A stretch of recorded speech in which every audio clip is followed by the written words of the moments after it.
Hello guys, welcome back to my channel and welcome back here at Kamata, Japan. So we are now here at Kamata area. So we just disembarked the train, then we're gonna be proceeding to our hotel accommodation. But then ay napadaan tayo dito sa may gawaan ng takoyaki. So talagang tiningnan na lang talaga natin since na ang famous takoyaki na kinakain natin dito, I believe that it's originate as Japan delicacy. So yan, nagpaalam po tayo sa may nagtatrabaho na kung pwede makuna natin kung paano ginagawa yung takoyaki. So nag-agree naman siya.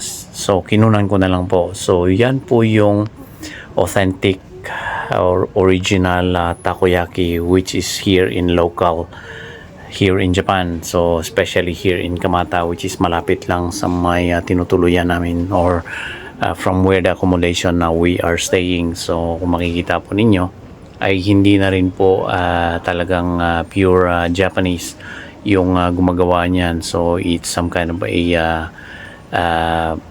foreign national na. So dito na rin na nagtrabaho sa may Japan at natuto na rin na magsalita ng ng Nihongo or the local language here in Japan. So nagpaalam tayo sa kanya kung okay lang ba na kunan. So nag-thumbs up naman siya. So that means that it's okay. So very important po guys when you take video, especially nakafocus po yung yung ginagawa nila or yung image nila or yung itsura nila. It's very important na magpaalam. So yan ay marami na pong nakapila dyan kanina. So talagang sinubukan namin na bumili na rin para matikman tong takoyaki at madala sa may hotel accommodation namin. So yan po, bumibili na po yung misis ko at saka yung anak ko at dadali na po namin yan sa may accommodation namin. So guys, thank you very much for watching.